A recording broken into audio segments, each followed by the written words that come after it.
Welcome to Designing Cities for All, another episode, and it's part of our 2-year-long activity and research program, where we take a deep dive into designing products, spaces, and systems for all. Just because you feel safe, or you feel welcome, or you feel included, doesn't mean that everyone else around you feels the same way. We don't stand alone. We're not individuals that somehow are a planet or an island, you know? And I think that's the beautiful thing of a diverse society, that everyone can add something from out of their own experience. Things won't change just if we just let things happen. I think if you can build relationships and use design as a tool to build those relationships, the better off we're all going to be. Everything around us was once designed and can therefore be redesigned.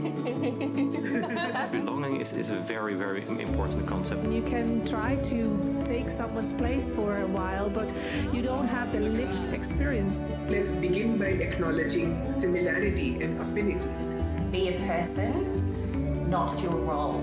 I think inclusion is not a choice. Inclusion happens by design or not at all. In order to create truly inclusive public spaces that are accessible to everyone, we have to underline what everyone actually is. Real inclusion, it's got nothing to do with the norm, but it's like something that we create from all different perspectives. You know, so even when we bring everybody at the table, does everybody's voice count the same? Because it's a big question of who tells these stories. You know, the more I explore about other cultures, other religions, is the more ingredients I have to make the architecture and to answer the questions I get from society. Not fitting in was a blessing, or I would have turned out just like you. Yes, welcome, good evening. You just watched the wrap-up of the first year of Designing Cities for All. That's our 2-year-long research and activity program here at Pakhuis de Zwijger, in which we deep dive into designing products, places, and systems for all. Tonight we're going to talk about participation, engagement, co-creation, involvement, inclusion, and impact. We've all heard those words before, but what do we actually mean by them, and how do we achieve them?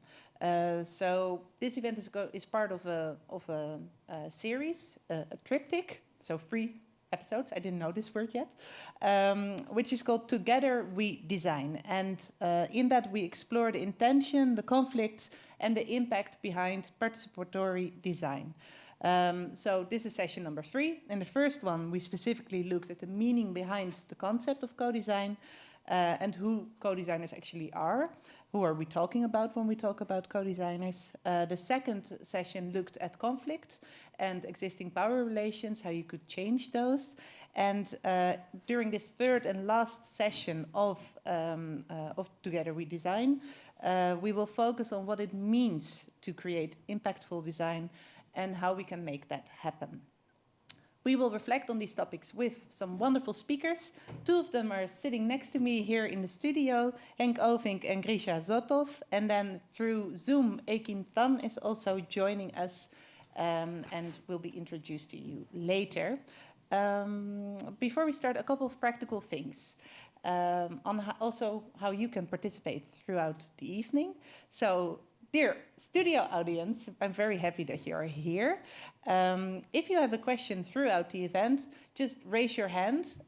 One of my colleagues will come to you with a mic, so we can also let the people who are watching online hear your question or your input. But feel free to join the conversation.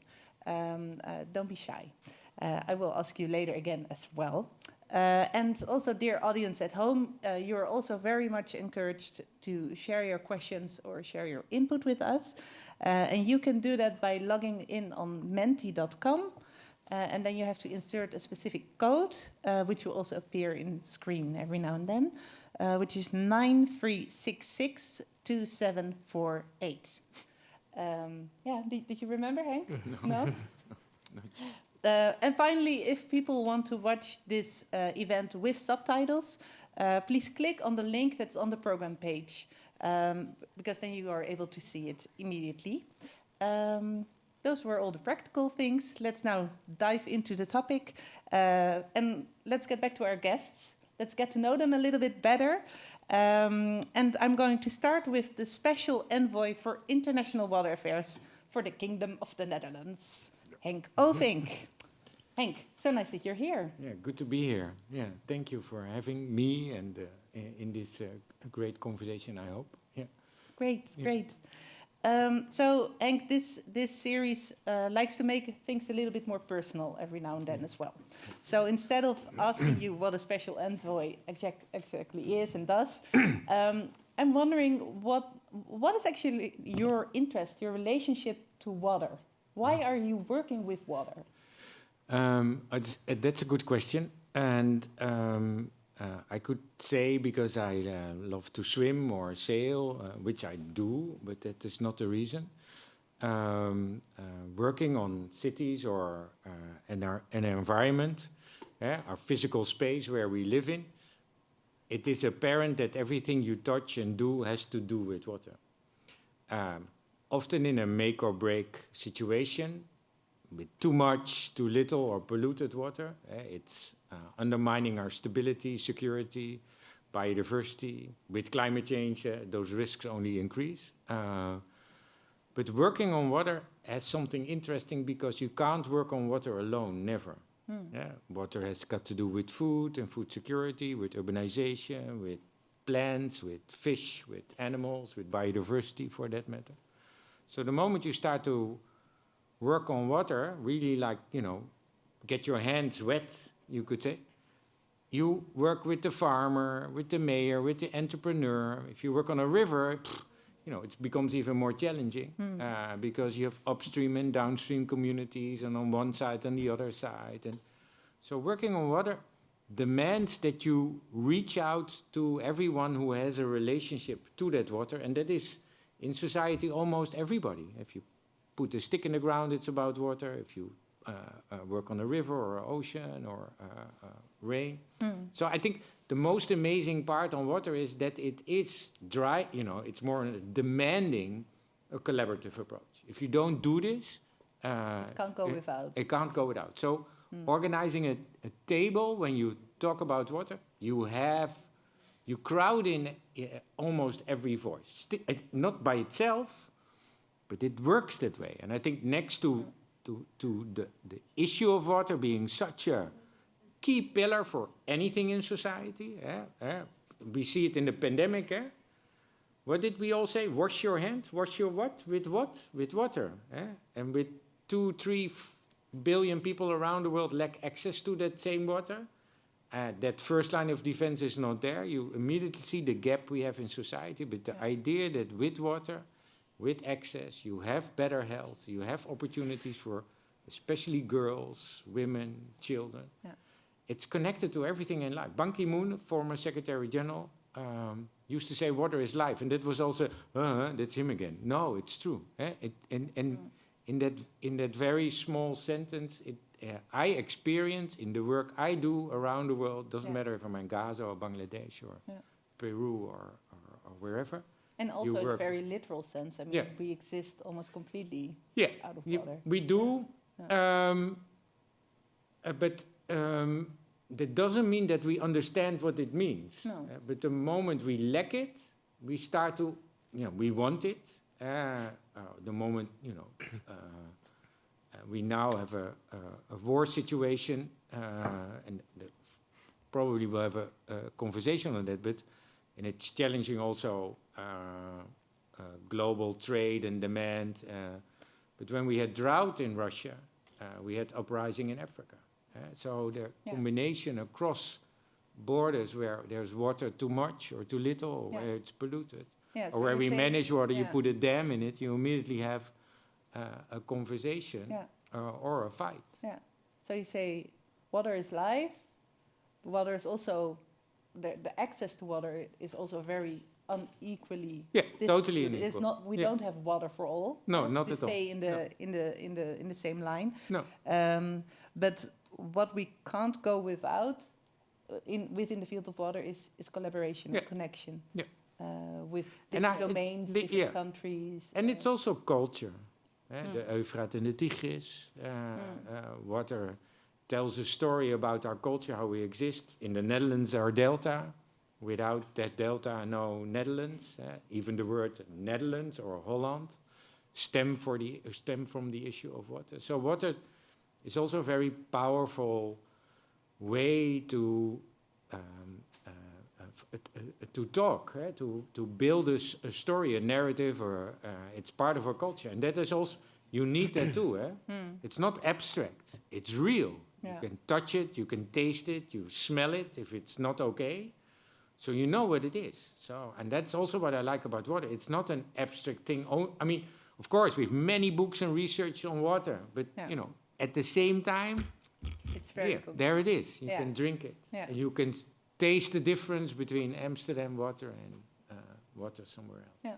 And then if we bring design into the conversation, because I think people might know you from the work that you did back in 2012, when the Hurricane Sandy. Yes, you also created this book when the Hurricane Sandy took place and caused a lot of damage and crisis. And you were part of this rebuilding task force that Obama set up at the time. And you led the Rebuild by Design competition, it actually was. You later then also created this book.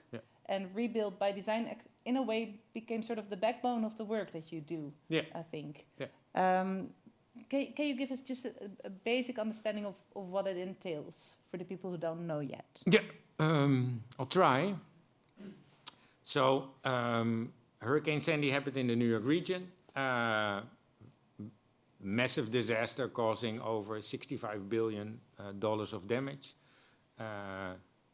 3 main states, but actually 7 or 8 were impacted by this storm, and therefore millions of people and hundreds of thousands of houses were impacted and infrastructure was lost.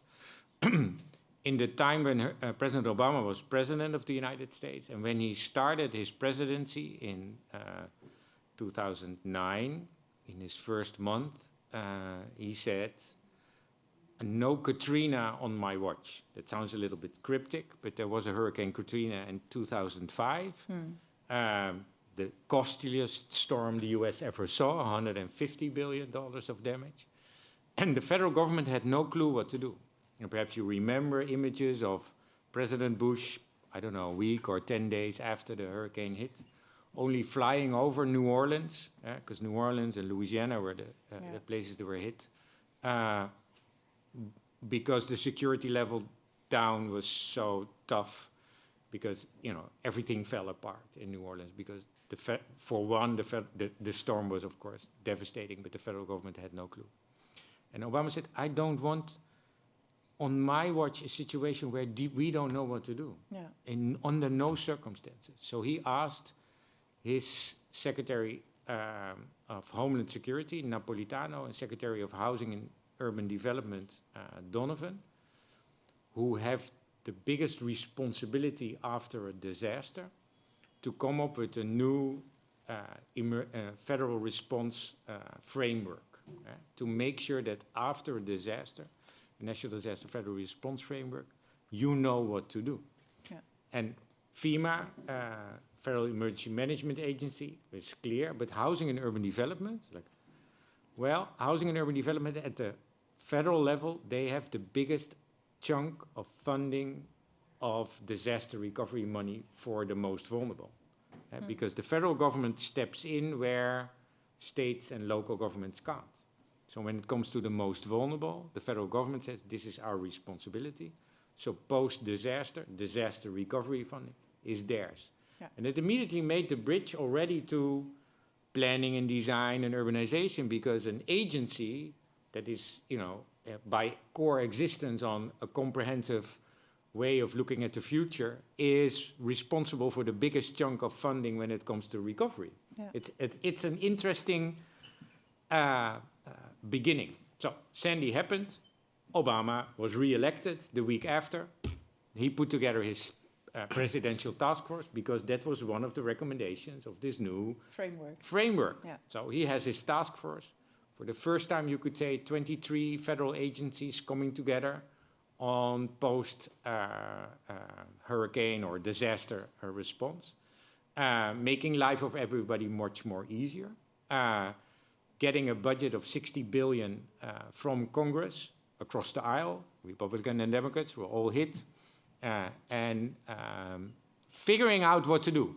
Now, Sean Donovan was the Secretary of Housing and Urban Development and chair of this task force, and his staff gave me a call because we were already working together and said, show me the Netherlands, because it seems that you know how water and, being ready for these type of disasters works. So he came here with his family. I toured him around. He actually stayed on a boat here in Amsterdam, on the other side of the station. And we got 2 days together, and I thought, one, he's a brilliant person and a very passionate man, and also the chair of this task force. But we had also fun. And second, I thought this is an opportunity. Like with any disaster, a disaster is terrible. People die, lose everything. So you can't say it is an opportunity, but at the same time, the disaster is a responsibility for those who are in the power. Yeah. It's a moment of transformation, possible transformation. Yeah, but that's it. And that doesn't mean that it is fun because people really lost everything or now lose everything. Yeah. But it is your responsibility to not let it go away. The disaster is the X-ray. It shows you all your interdependencies and vulnerabilities. Yeah. The disaster is the moment to leapfrog, to change. But you have to do this very carefully, otherwise you lose everybody. So it's like this balance of, yes, and I don't know how to do this. And I had him here, I sent him an email, I said, if you're really serious with this balance, I think you can handle this, but if you really see this also as our best opportunity to move the US towards that future, I want to work with you. Yeah. And he replied back within 5 seconds, hitting the tarmac. His wife always told me, when can you start? So that was the beginning of my US adventure, Kuifje in America, something like that. Henk in America. Yeah. And the idea bringing me into the task force was really about bringing in this comprehensive approach. Yeah, I was Director General for Water and Planning in the Netherlands. We were really looking at everything, water, everything, health, biodiversity, planning, long-term approaches, participatory approaches. In the combination of this urge, this need to leapfrog. And in that, the US, of course, is set to, innovation, far more, entrepreneurial and innovative than our policies are. Obama had an Office of Science and Technology Policy in the White House, driving innovation. They set out challenges. So I said, why don't we develop a challenge? Post-disaster recovery. Rebuilt by design. And that became Rebuilt by Design. Using the talent, as I explained, the talent of the world to bring to the region designers, experts, social scientists, but also communities, local activists, Occupy Sandy next to Governor Christie's office, designers next to communities and people that lost everything, teams that had to work in a soup kitchen and next to also understanding the needs of the ground while at the same time working with communities like seen here across the region.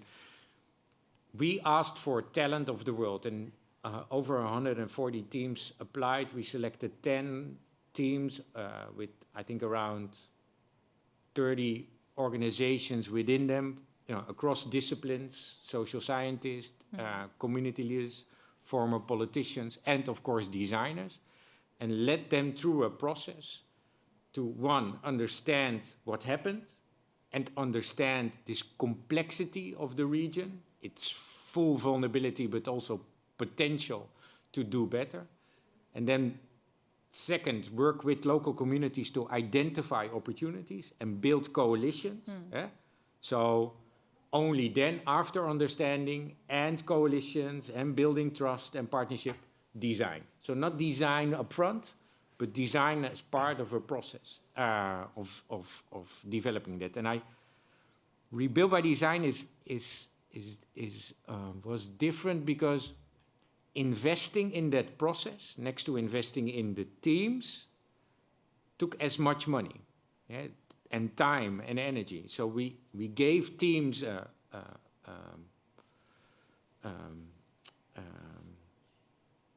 funding, not per hour, but just a chunk. Say, oh, we need your buy-in, your commitment. You have to deliver yourself bit too, because there will be more in the end.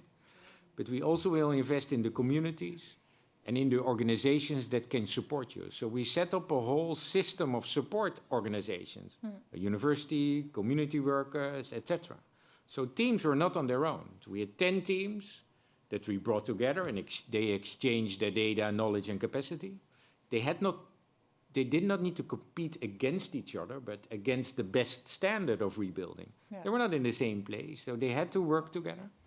And we laid a foundation, like a strong foundation with communities, with governments, with private sector, with foundations in the foundation that were able to support these teams. So it was this sandwich approach where the teams could really do their best on what they're good at, bring their expertise, and not get lost in the bureaucracy, not get lost in bringing communities together. That's what we did. So we provided really investing in an environment that became an enabling environment to work with each other on best efforts. And I remember when we presented the results to a jury, federal government, White House, and the Cross, the Mayoress Reyes, one of the community leaders from the Lower East Side, said in her statement, Rebuild by Design made us sit on the same side of the table. So she really felt empowered, and trust was higher in that process. To sit. And Sean Donovan, who was sitting next to me, before he was Secretary of Housing and Urban Development, he was Deputy Mayor on Housing in New York. He whispered in my ear and he said, that was different than when I was. Yeah. And she overheard him and she ran to our table and slammed her head on the table. But I can easily sit back on the other side again. And it's a little bit how trust works. It comes by turtle and leaves by horse, something like that. I don't know how the Dutch, this like this Dutch saying. You have to work very hard to build trust, and it can easily escape you. Yeah. And this is exactly also a core principle of Rebuild was, how can we ensure that we invest in the people before we start to invest in the projects? How can we invest in building a coalition and a culture, culture where design is of critical importance, but where the project, what we are going to do, is only part of a outcome and not, the front and center first. Yeah. Thank you. We'll get back to you later on. I want to move onwards to our second guest here in the studio, Grisha Sotov. And Grisha, you are an architect and you are the co-founder of Architectural Prescription. Yeah. Beautiful name. Hard to pronounce, though. Yeah, but it's nice. Can you take us a little bit into your world? What do you do with architectural prescription? I'm originally Ukrainian, and I left Ukraine when I was 19 years old to travel a little bit around Europe, working in Copenhagen, studying in Germany. And I landed in the Netherlands, and I fell in love with Amsterdam 11 years ago. And since 5 years, I think, I have my own practice, Architectural Prescription. The name is complicated and hard to pronounce, but it makes a lot of sense to me because all my practice is based on design should make sense. And if it doesn't make sense, then it shouldn't be there at all. Never. Like every question, like whatever you design, and if someone asks you why this screw is here, you should have a good answer to that. And if there's one screw in the building which doesn't make sense, it shouldn't exist.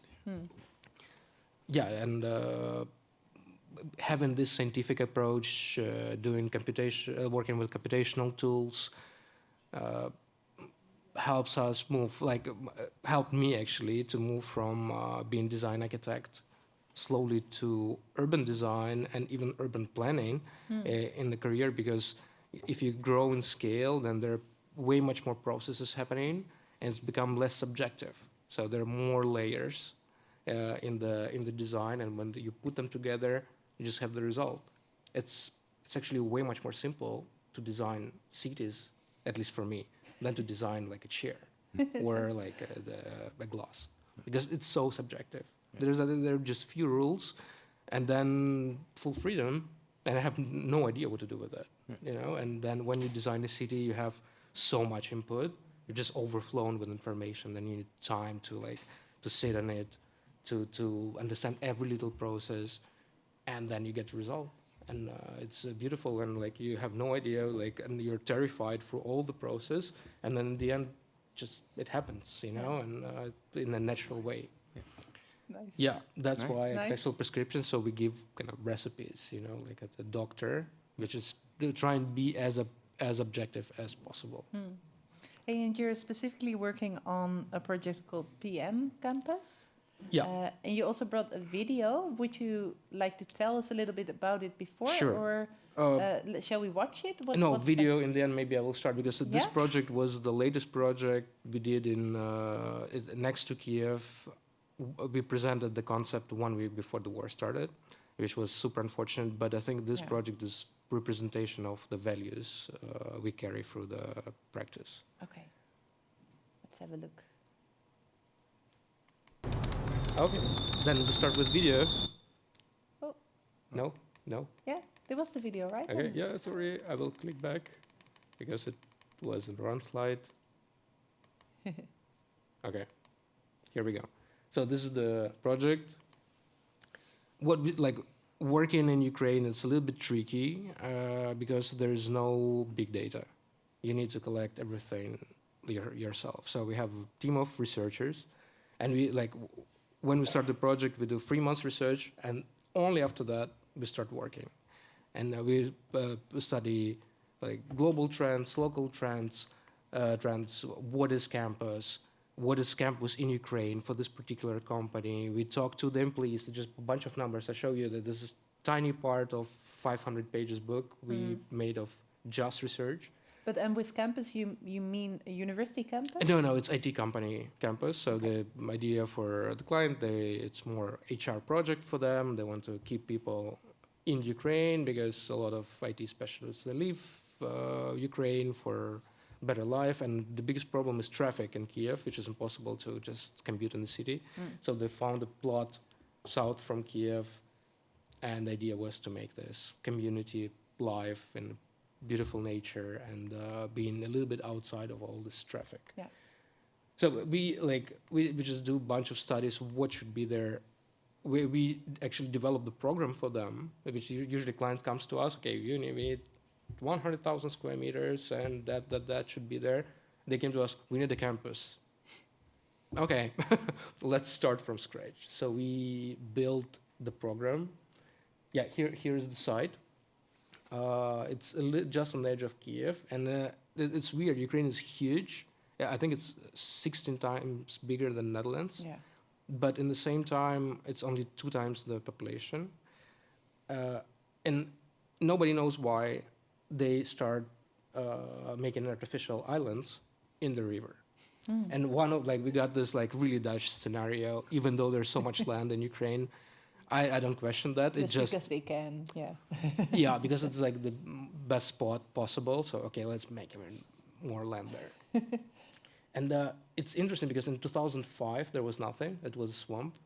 And in 2021, it was like halfway built island with just sand. They washed it. And we thought, okay, there was nothing, so it's tabula rasa. We start from scratch again. So zero. There was nothing, so we built new life there. And there are just a few values which we follow. So we put everything what is nasty, traffic, infrastructure, waste management, all the engineering, everything underground to keep the positive and healthy life. Above ground, human scale. We populated 2,000 trees there. Pine trees, because the sand, water, pine trees work quite well with that. And soft zoning, I mean, I can talk infinitely about this project. And of course, the main thing is healthy lifestyle. Yeah, just a few slides about parking underground, that there's housing, which can become offices, and vice versa. We put buildings close to each other to get this communal feeling, but also not to cover all the island with structures, but to keep it only in the middle, to keep the rest It's free and for nature sports and just happy life. Yeah.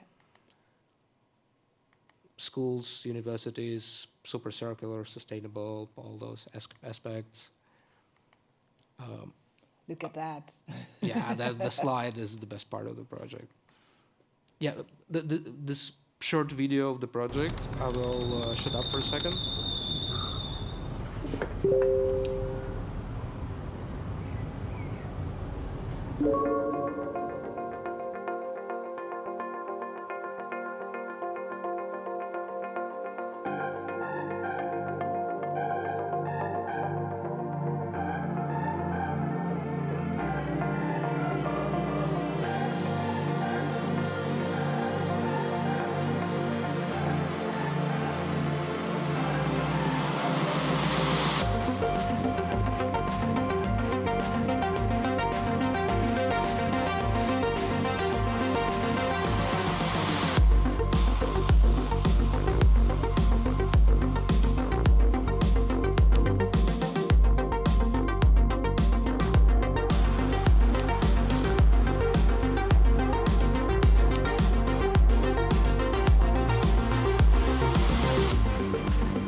Okay. So, and what was funny, we did, because we worked a lot with the guys from the company, with their employees to get their, like, to understand their problems and needs and what do they want and what do they need. So after designing it, we also asked guys to build the campus in Minecraft. So they can play and they can adjust it and redesign it themselves to whatever they think. So, like, working with the actual, like, users of the project, because they're all aware, like, and I mean, I don't think all of them play Minecraft, but it's like Lego farm, you know? Yeah.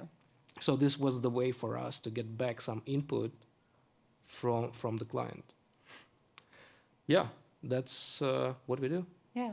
So you got this enormous island basically at your disposal, and it's both a place where living, working, recreation, it all comes together. Yeah. But this, I mean, during the session, of course, we really try to focus also on how to co-design and how such a process can be co-designed. And in that sense, this is quite a special technique, of course, to use. It also should be fun, you know, for when you co-design, and we need to take, like, you know, like, we collect data, we need some time to process it, and then you throw it back, you get some feedback, you again take some period of time to work it through, and then this ping pong with the user and or whatever party involved, it's absolutely necessary. And of course, yeah. What were some of the surprises you got back? Because this is a totally different way of working with your, like, many clients all of a sudden in one client, putting it into a game. I mean, it never got. I mean, they received the file, and then the war started, so we never get the feedback yet. They were like, the client was extremely happy about this, so they So you don't know yet. We didn't test it yet, but I think it would be interesting because we have a server where we put the model. So And is this the first time that you used games in that sense? Yeah. So sometimes it's physical model, which is more standard way. But we are moving digital every year, every day, more and more. So it made sense. Yeah, very interesting. We're gonna now invite our third speaker, who has some experience with integrating games into designing processes. And she's with us via Zoom. She's an architect, an urbanist, and founder of Play the City. I heard that there were some technical difficulties, so I hope that the connection will stay strong. Or she's no, I'm getting a no. She's not here at all. No, it's okay. Ah, there she is. Yes. Okay. Ekim Dan. Hey, Ekim, so nice to have you here. Hi, Charlie, how are you? Hi, I'm good. Hey, Ekim, we just saw the presentation of Grisha, and he showed us how he was integrating gaming into the entire co-design of an island, basically. And like I mentioned, that's not something that you are very unfamiliar with, because gaming and play within design processes is at the core of what you do. But before we get into really the practical projects that you are working on, how did that start? Why did play and games start to? How did it enter your life? Yeah. Okay. Yeah. It was I think just accident, I would say. I mean, in 2009 I was at the Technical University of Delft, basically doing my doctoral research. And at that time, we were looking at organic cities, informal cities where I come from in Istanbul, gecekondos versus Almere, new towns, top-down planned cities. And the question was then, how do these organically growing cities where most of the times no, well-known planner or designer involved, actually contain order, or you can trace some rules that they are based on, versus, how can all these top-down plans, new towns or cities can actually learn from more organic cities. That was more or less the research that we were looking at. We were lucky at that time to have Professor Yuval Portugali from Tel Aviv, who wrote Self-Organization and the City, looking at the cities and planning through the chaos theory. Anyway, I think the core question was, how do you end up with a coherent, holistic design idea in the presence of multiple designers? That was actually the core of, I would say, the core question that we were looking at. That was also kind of brings us back to organic cities, where there are multiple decision makers who are kind of ending up at the form of, let's say, urban order. And I think maybe one step away from that was Christopher Alexander. So Christopher Alexander, we were talking about prescriptions.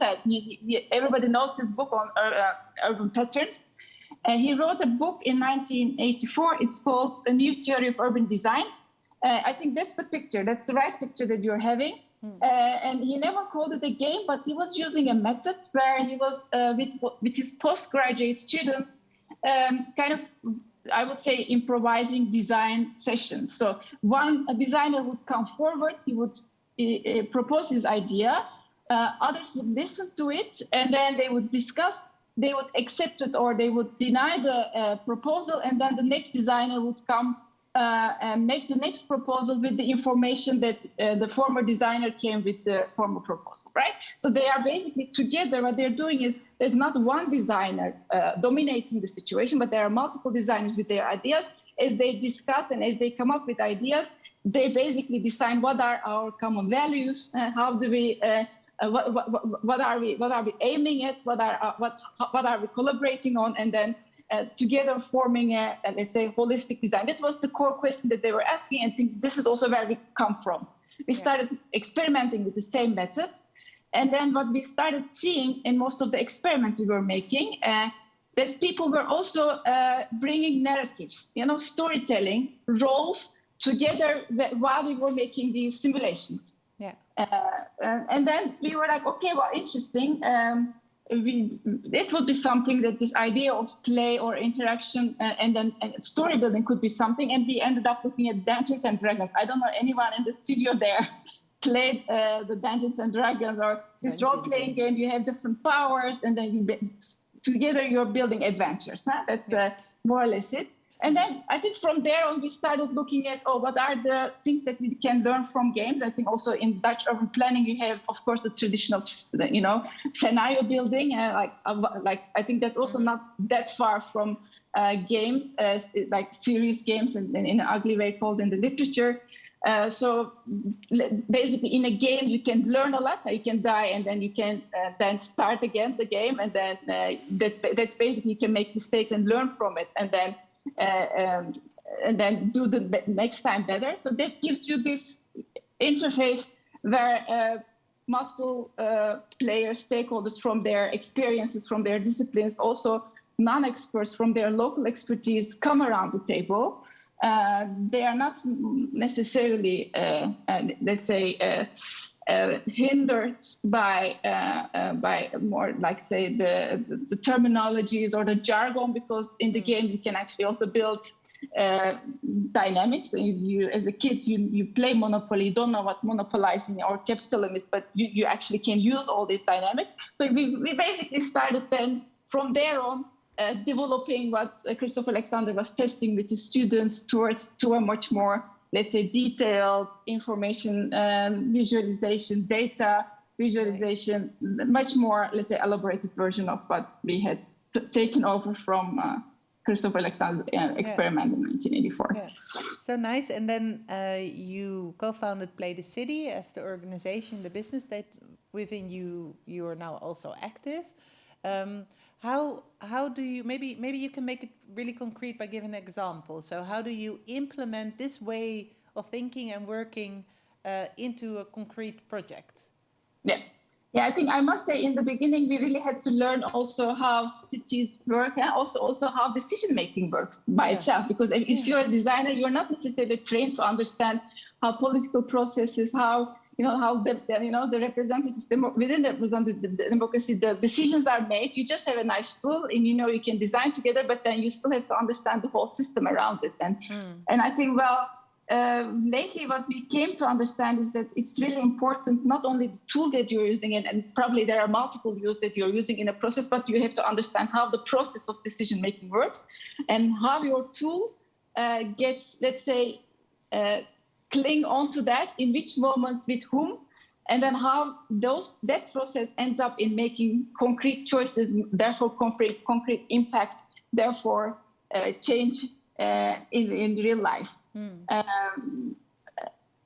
Maybe this is the... Yeah, but maybe give us an example. For example, you've been working on housing, I think. You've been working on climate. There are several domains in which you really implement this method.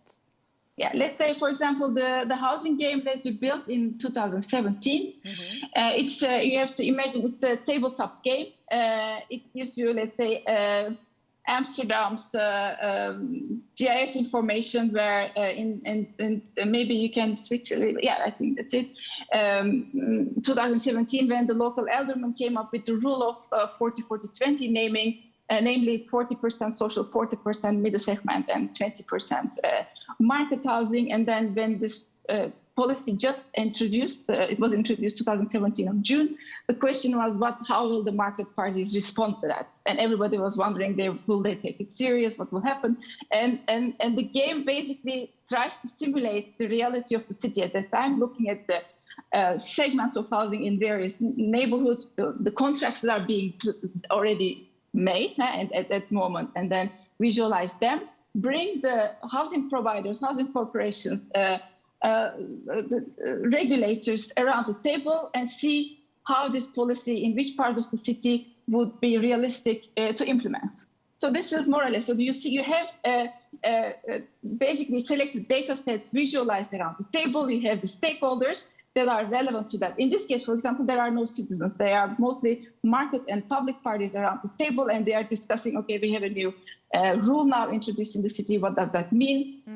Are we going to manage it, or like that's more or less it. And yeah, we have, I think if you look at the whole range, you see games that we played in South Africa that were maybe people who were not literate. They could take the game pieces and tell, this is my informal trade container. Above that, I would like to live because this is how I feel safe. So this is my goods are not stolen, etc. But also games where the mayors also play to make choices together with, I don't know, with the Ministry of Housing to see what sort of policies are realistic for their local governments and how they will implement them. So the method is, it's basically looking at, it's the tabletop gaming method where you have the real stakeholders around the table, and then you have the data, and then you make data as tangible as possible so people can decide and make choices. Yeah. And it can be a three-month process, it can be a 5-month process, and I really understand lately more and more how you really have to understand what sort of decision-making process you're part of as a game. And before understanding that, never be part of a process like that, because I think especially within the world of participation, we understand also there's a lot of abuse of such methods. It's nice, we're innovative, it can be used, and other decisions are made somewhere else. So really understand that. Yeah. And Nice, thank you. And well, so now we have an understanding, right, of what these three speakers are all, how they are all working with design, but also specifically with participation and issues of inclusion within design, collaboration, and the issue that we want to discuss today is really how can you design in a participatory way to obtain impact, to create impact. And I'm also going to ask you, like, what does that actually mean in your perspective?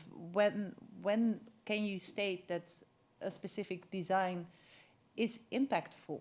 What is your idea about that? And maybe you have an example of a specific project, of a specific product that you think that really shows how such a collaborative process created impact.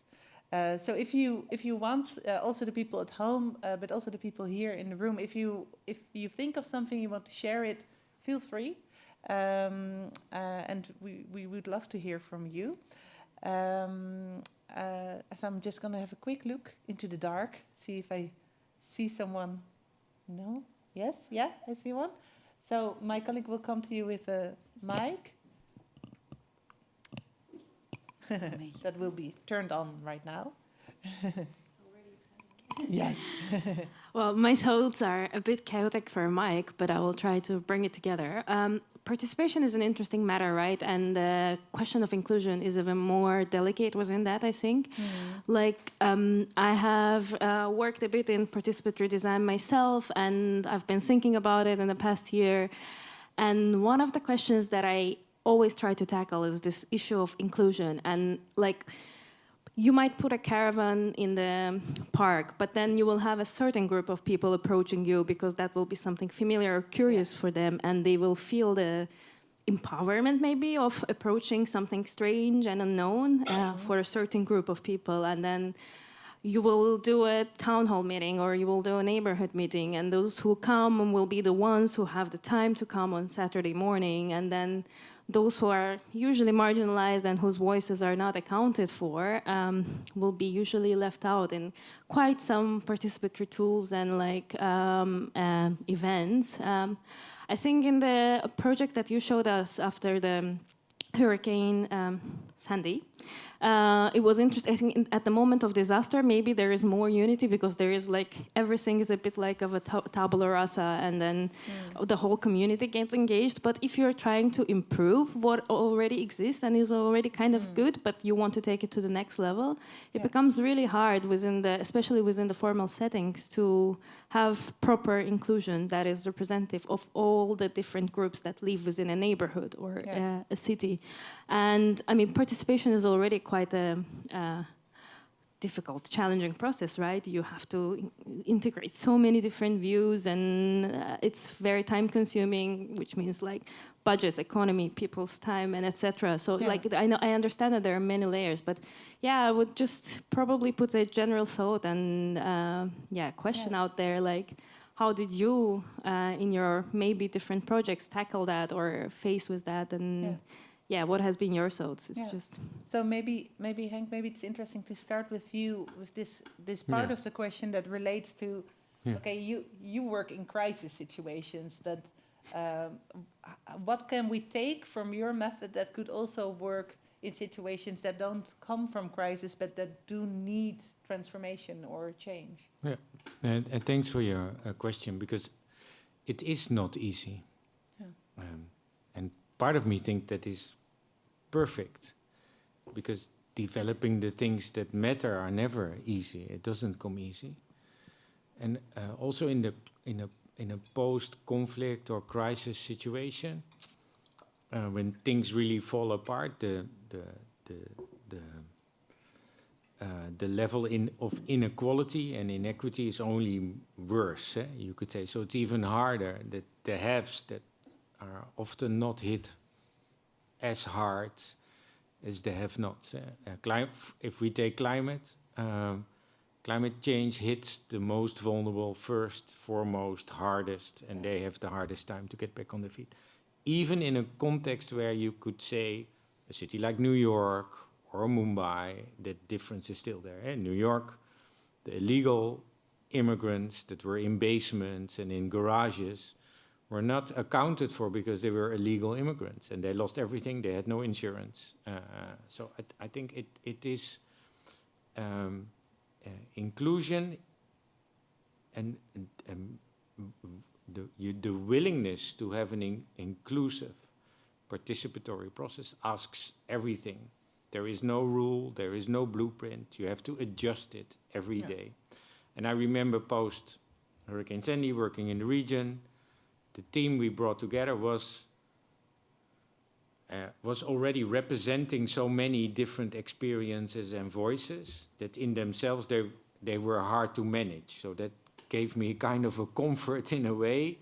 But they got hate mail from communities. We were not allowed.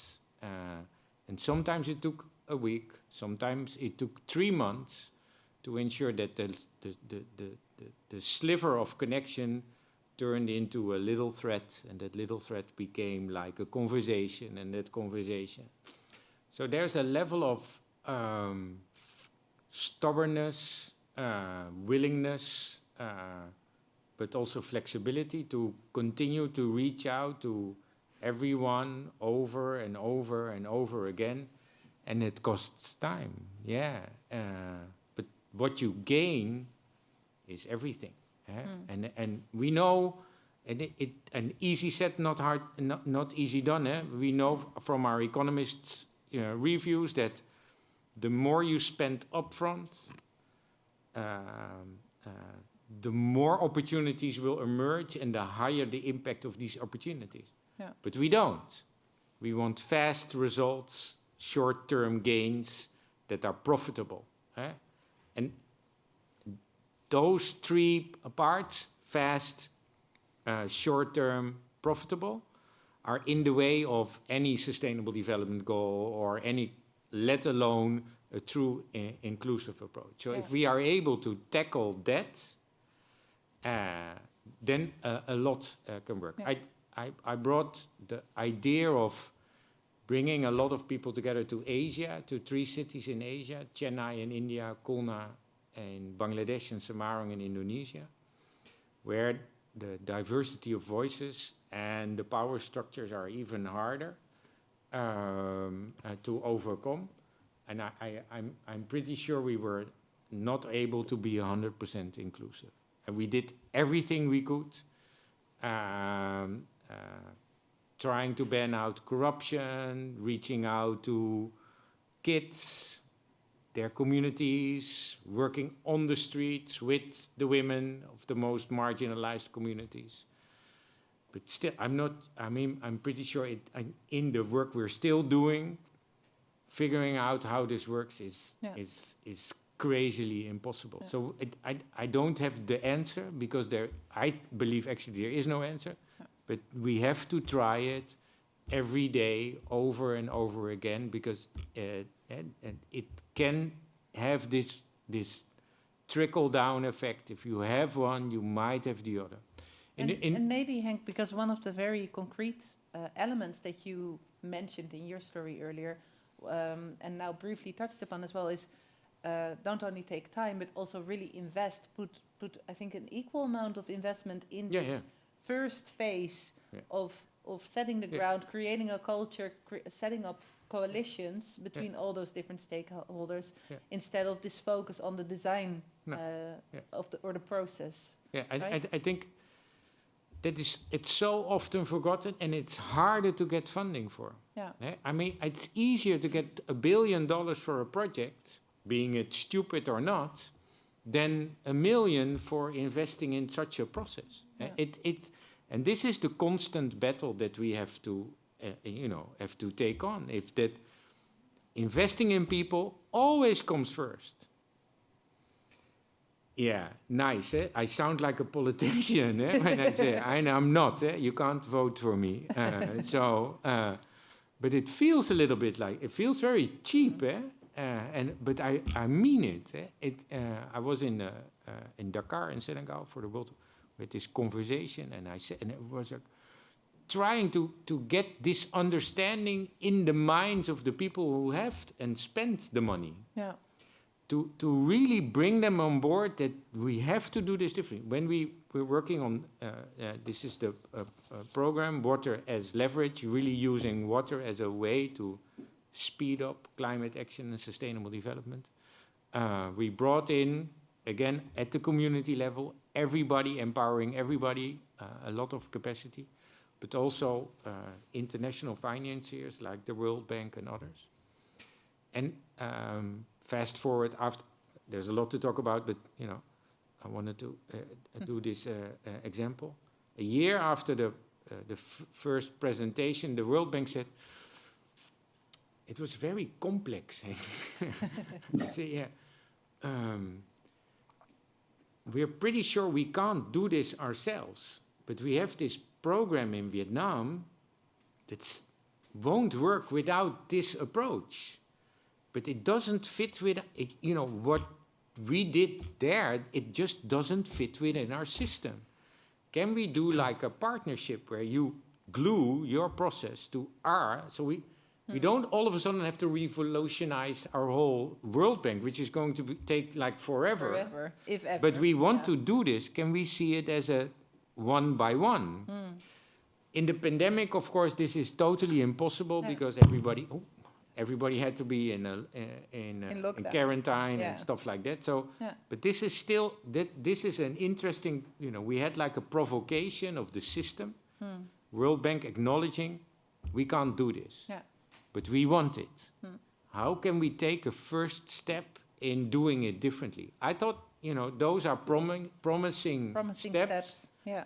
In the context of what we want to achieve, and to your question. Yeah, and then maybe, because the other side is also this struggle with inclusion, you touched upon it, but both Ekim, but also Grisha, you're experimenting with different ways of including people, so I'm also curious to hear your reflections on that, how to deal with this immense issue of attracting not only the people that are more likely to come.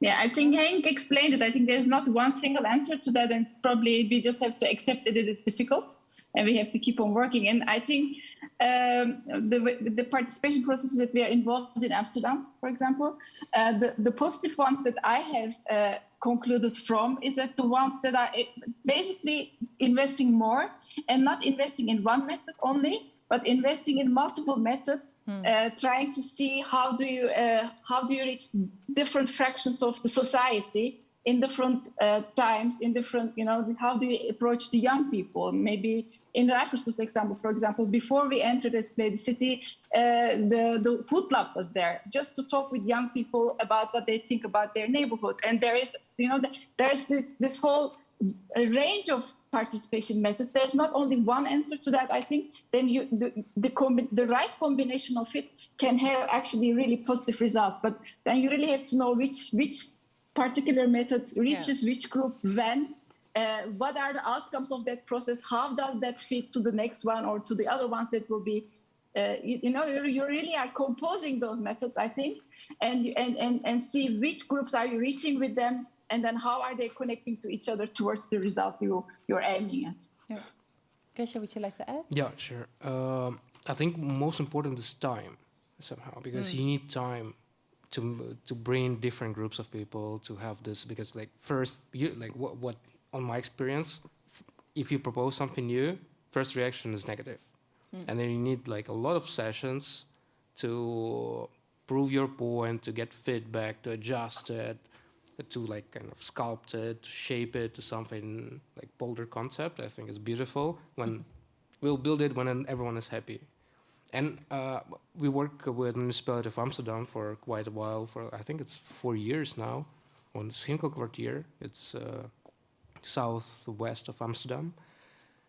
And we went for Project Nota. Now it's not even Industriens Nota. I'm not sure if you're aware of this term. So it's now they work with investors and developers and landowners to start discussion of how many square meters they can build. But it took 4 years. 40. Four. Okay. Like when we do projects in like business-driven economies, like Ukraine, for example, it would happen in half a year, and in 4 years, half of it would be built, because there is only a person who wants to make some cash, and they need to make it fast. Yeah. So this triangle between like city, like government, people, and business, I think when it's kind of free, equal parties, then you can get this participation, then you get enough time for it, and enough interested people to make it happen in a large scale. I think scale matters, but like if it's even small, tiny building or like market you design, you need time. Yeah. And this is hard to get. Yeah, thank you. I want to talk with you about impact, because what do we actually mean if something is impactful? What are your takes on that? How can we? Because we can just assume that everybody thinks the same thing about this, but maybe it's not. So Grisha, maybe to start with you, what does it mean for you? Maybe you have a concrete example, but what is impactful co-design? For co-design or for design in general? Well, within the framework of collaborative design. What's the maybe main like point, on right? Design in general, I think the good government is when you know nothing about the government. It works. So I think So it has to make sense. It has to make. I mean, this is like just one of the things. But if it works, you don't see it. You like it works. It helps you to go further. It helps you with whatever needs you need. So I think impactful design. It's not like theater designed by Zaha Hadid, which is spectacular, which is like also impactful, but in a tiny bit of scale of just like 0.1% of your life. But the building which works, but you don't see it. You get to airport and you get real fast to your terminal, and then you go from the car, and then you spend like 5 minutes in the airport between the gates and the taxi. Yeah, that's impactful design for me. Yeah, but Henk was just mentioning, if you go through a collaborative process, it's not easy. It doesn't go easy. It's complex. It takes a lot of time. It's very like there's a lot of tension around it. A lot of it's not something that you this works. It's really something that you have to work through. Yeah. So if you would implement impact and then connect that to this collaborative design, then it's like, why I love what I do is because like I create, right? So if people create something together, then it's part of your soul in this creation. And when you use it, when it's getting built, it takes time. It's like you're getting older, and or maybe you will die before it can be built or realized. But then when you use that object or space, and there's part of your soul in it. I think that this is on personal level, it's super huge impact. So that doesn't affect other people, but it affects you as being little part of that design process. Yeah. And Ekim, I'm curious, what do you think? What is impactful? Yeah, I don't know. I think design? impactful is a bit too abstract. I mean, impact on what? Impact on economy, impact on society, impact of what on what? I'm like still a little bit. But I can maybe give an example from let's say one of the last experiences we had in Istanbul. And we are, that was, let's say, actually, we were running the climate game in a neighborhood where already, let's say, a climate center, first climate center of Istanbul was delivered in a museum called Gazhane, which is the gas plant, like Westergas fabric of Istanbul, and that was just beautifully opened and designed, let's say. But there was no program in it. There was also the climate center. You really have to search for what is the program of the climate center. But then when the game entered, when the community came in, when the experts came in and started talking about, okay, what is the impact? What does it mean? If we are to make this neighborhood really climate adaptive, what are we going to do? The action. So you have all the brains around the table. And the first thing that came was the neighborhood that we are in did not have enough playgrounds. So all the kids from the neighborhood were ending up at this cultural, super high-end design cultural center just because there was some public space there. And they had no playground.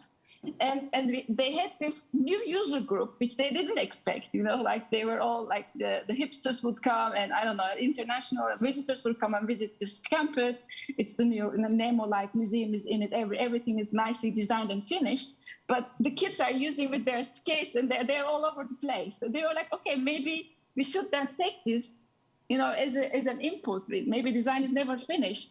We can make one, sample of with soft materials, with sand, with using the green, etc., where kids can really start, feeling welcome and have a real playground finally. So I find this one collaborative decision coming from this one session, which then implemented again with the capacity of Gazhane and Istanbul, which metropolitan municipality itself, super impactful. It really made sense, although the design was finished. There was one session that really looked at what we are doing here. How can we really make this into a climate center and climate adaptive neighborhood? And then you have a very simple intervention, which is a children's playground within a high-end museum. And I think that's impactful. I find it super inspiring myself, and that will, I think, inspire other actions in the neighborhood and in other sub-municipalities of Istanbul. Yeah, nice. Henk, and then because of course, impact on what? That is a fair question, of course. But we're also here to discuss this collaborative design process because we believe that it's important, right? But if we believe so strongly that it's important, the way that you also focus so strongly on building those coalitions, then what needs to come out of it for it to have been a success, or in that way, or to create impact? That's sort of what I'm looking for. So the one is linked to the other. So you can't distinct the process from the outcome. But if I do, for the sake of trying to answer your question, impactful design approach means we capacitate. So you build an enabling environment. So you build awareness, understanding across society. Young, old, male, female, haves, have not. That level of capacity, increased capacity and understanding and means across society, combined with, and that's capacity that's informal and individual, but also institutional. So that public and private sector partners within such an approach, because of that investment, the impact of that investment on them, on their institutions and their expertise is also increased. The level of voice, agency in society, in community, individual, informal, as well as better organized, also increase. So one part of that, the other part is the result in projects, in interventions. Yeah. But one comes from the other. You can't distinct them. So if you build capacity, the outcome also builds impact. Yeah. And for me, then that is always impact across how I and we talk about it, these sustainable development goals. We have 17 goals, and we like to cherry pick from them. That is actually impossible. They're at 17, actually sketch a full, very comprehensive agenda, looking at social, environmental, cultural, economic, infrastructure, governance, and across issues. And you can measure impact on climate, mitigation, adaptation, on social vulnerability, on children's opportunity. And if you take that as a holistic agenda, you can actually, what I did and do in such an approach builds that level of capacity. What is developed has an impact in changing course in the context of the vulnerability of water, health, education. And because I do this in such a way, it's not only one, you have the opportunity for replication and scale of what you're doing. So all of a sudden, the impact becomes this dynamic, and it starts to repeat itself and again and again. So you can really, impact for me is that it triggers this change that never stops on the level of capacity from every individual little girl all the way down to institutions and the programs, projects, and the mechanisms behind them, plus then the interventions themselves in how they change the lives of the many in those communities that you work with.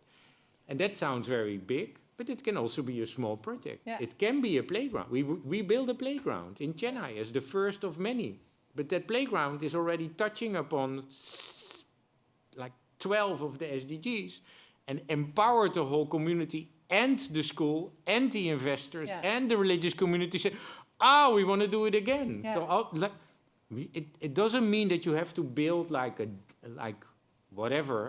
whole city to trigger that dynamic. Yeah. Nice. And what I got 2 weeks ago an email from Semarang, one of the cities we're working, and I read the email and said, I don't believe what I'm reading. It's like, whatever we did there, it's triggering this waterfall of initiatives. I don't even know what's happening. It's like, whoa, okay, go. Yeah. I don't know what it is. I don't need to know, but that is impact. It really sets that community on fire in the good way. In the good way. Yeah. There's a little community passing alongside Ekim as well. Thank you. I'm just looking around the room. Maybe there are some extra questions? No? Don't be shy. Feel free. No? Everything's completely clear? Yeah? Please. Sorry, I don't want to dominate the room, so please. No, I just, it's a very interesting conversation about impact, participation, and time. But in some cases, and in the current stage, we also don't have time sometimes, right? We have really short time to decarbonize built environment. We have really short time to, if we still have time to do climate mitigation and or switch to adaptation, right? So how do we combine this inclusion, participation, ownership, and addressing these big challenges and create the fact that it has to be a just transition, because there are as you mentioned also, that the ones that are the most marginalized will be hit the hardest, both by climate change and usually in case of disasters. But there should be a transition, and there should be some democratic participation and ownership in this transition process, and it has to address and take through the groups kind of equally. And then how do we do this? This is a very big question, I know, but get. Are there specific cases where you're tackling this more or less from a more? No, but it's a very interesting issue, and also how to not get distracted by the crisis that's happening now in the here and now, while we have these big challenges ahead of us that need a long-term perspective as well. So I'm very curious what they're gonna say. Ekim, maybe do you want to reflect on this? How do you? Yeah, maybe I think again from the window of the climate game, we have it on the neighborhood level climate game. I think the whole thing is actually super top down. If you look at the Paris Agreement, and then the nations decide to go along with that agreement, and then they start making national vision plans, and then provinces make their own plans, and then city accords are being done, and then like until you come to the neighborhood scale, there's such a top-down process being already in place, and then it lands in the neighborhood. And what does that mean then? And then I think, there's a discussion about it, and some people say, well, it should not be a democratic process. If we really have to hurry up, we should just do it, And I think I really think these discussions have to take place in neighborhood. It's on the one hand, it's super top down already happening, and in the meantime, that has impact on the people's lives. How are you going to heat your house? How are you going to drive your car? Like what sort of energy? Where does it come from, etc. And those discussions, I think, if they are taking in the right way, in an honest way, place where there is also room for a bottom up to take its role. I believe it can really accelerate the process rather than being on the way. Yeah, thanks. Grisha, would you like to add? Yeah, I think the question of decentralization might help, like on a global scale. Like if local communities get more responsibilities, like more power, I would say, then co-design and involving like that users of that spaces or buildings, if they will be involved in way much a higher chance that they will take part in that process. And on personal level, I think we shouldn't forget that we need to push it with every project we do. Like if it's extremely commercial project, it doesn't matter. You just push as hard as you can. Yeah. This is the way to do it. Don't forget, like put a reminder for yourself, like on every day, just to bring people together and that's what I do at least. Yeah. And Henk, I'm curious also to hear your perspective, because you fly in when there's a direct crisis, but you work on issues that are very long term and are not just a crisis of a flooding or a hurricane, but are immense. So what is your perspective on this sort of strange in-betweenness of don't having the time to wait too long, but at the same time also, needing to take the time to do it right? Or I also think it's part is a misunderstanding that is overused by the vested powers and politics. It takes as much time to do something good as it takes time to do something bad. You really think so? Yeah, because the time not only comes in the beginning, it also comes in the middle and in the end. So if you take stupid infrastructure off the shelf and implement it now, you have to do it again tomorrow. So if you really are serious about time, you really look at the full life cycle approach, and before you know it, you're bogged down in time with stupidity, instead of that you're actually involved in something that is creating this added value. It is also something we want to, a lot of society that is with vested interest baked in our past practices want us to believe in this. And the reality is the case. The majority, over 90% of our investments in our economies, infrastructure, cities, and across the world is stupid. Over 90%? Over 90, even more. So IPCC report 2019, Climate Change and Land, tells us that level of majority of investment in our economies, infrastructure, cities, agriculture, and beyond is increasing climate change, one. And second, the way how we do it, without this inclusive process, without participatory, without planning, without looking across the SDGs, is making us more vulnerable. So you have a double whammy with the majority. So it doesn't matter. We have to invest that time. It will change course. And sometimes it takes more time in the beginning, and sometimes a little bit more in the middle. But there's no excuse. The great thing of this is that it is the alternative. And it works, as you all show the moment you do it. You invest in people, you invest in the process, you invest in that understanding, you invest in the children, communities, and in the institutions and across.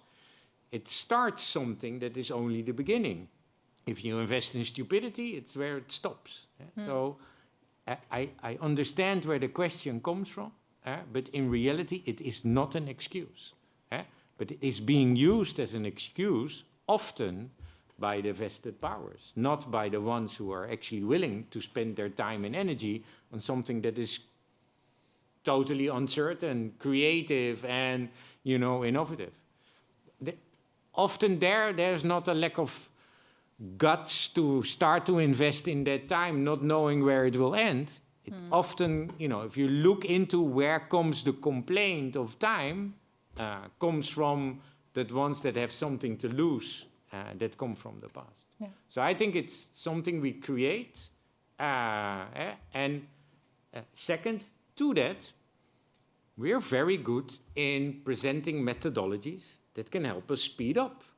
Ekim and you too, you have approaches that are not about, we lose time, but really about, we see opportunities. Yeah. Rebuild by design itself was a pressure cooker. Water is leverage too. We use that time also to say, okay, let's bring everything together and then put a pressure cooker on top of it. Wow, tough. And then time was not a lot of time stretched over 10 years, but we all of a sudden found 48 hours in a day. Yeah. Oh, that's interesting. We squeezed more hours out of the day. So I also think you can use it in your approach and say, okay, we have no time to waste or to lose. Yeah. And perhaps last, that level of concentration, because that is also really what it is about, that you really say, we invest in each other, you listen, and again and again and again. That concentrated space where you indeed, there is an opportunity to build trust. It also feels like every second spent is worth like 1,000 of them. So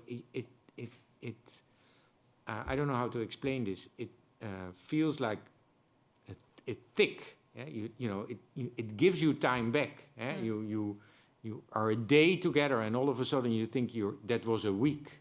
And so you can do far more by such a radically inclusive approach than you ever thought possible. And then you win because the outcome is not one, but this approach where multiple opportunities come forward, where you again spend time together and invest in each other. So I think it really is.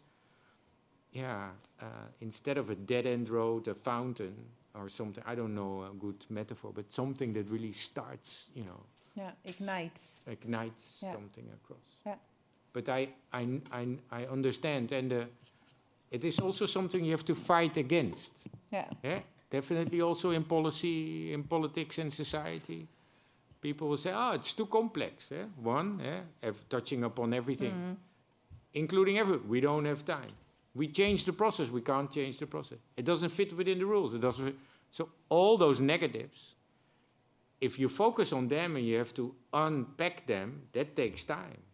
But if you set them aside, create like a parallel approach, where you create time and space, soft space, or safe space, where you really say, okay, let's do it. Let's follow both. That's where the magic happens. Yeah, that's where the magic happens. Yeah. Maybe I have.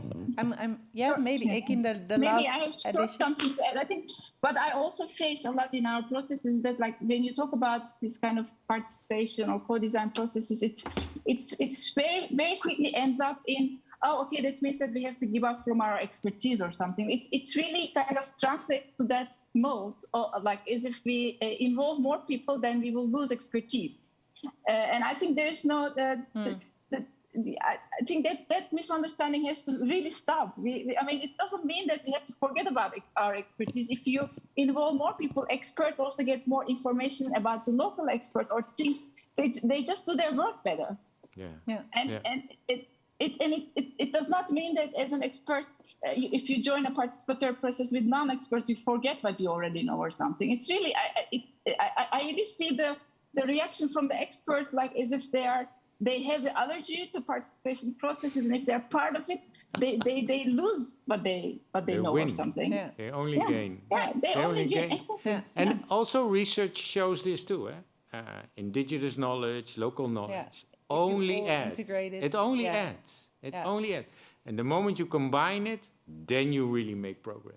And it's this mix of talent and capacity and knowledge, if you can bring that together, that's where you are able to develop something that really has impact to your work. If you forget this, well, forget. But it's interesting to hear, Ekim, that often the experts themselves are afraid. I think also in most of the times on the way of participation processes are the experts themselves. It's like they somehow experience it as a threat, which I find a real pity. Yeah, so it actually sounds like there are many myths around collaborative design, participatory processes that we actively need to fight. We actively need to show that the opposite is actually true, and that we're creating an image of a process that could help us, and that this image is blocking this process. So I think that's something that we can all take from that to hopefully then arrive and help create this enabling environments. I thought that was very nice the way you put it. Create an enabling environment that also ignites other initiatives again. So I would like to thank you all very much. We're going to round up. So please give them a warm clap your hands for them. How do you say the applause for them? Our three speakers, but also you, our audience, and our audience online. Thank you so much for joining in the conversation, for being here. Okay, so like I said, this was the third and the last episode of this series, Together We Design, within the broader process of Designing Cities for All. You can watch the other episodes online, they're all there. So look at dezwijger.nl/DCFA. You can find all of them there. But Designing Cities for All is not done yet, luckily. So there are two more things that I would like to share with you. One is the book club. So there's a book club curated by the current fellow of Designing Cities for All, Davina Misijan, and it's still open to apply to. So if you apply before Wednesday, the 4th of May, so that's this Wednesday, you will be joining the book club and you will be reading All You Can Save. And within this book club, we give away 25 books to young designers and change makers that are passionate about creating just cities. So if you're interested to join this book club, please have a look on our website. And then we hope to see you all back again on May 9th with a special event, Designing Education for All.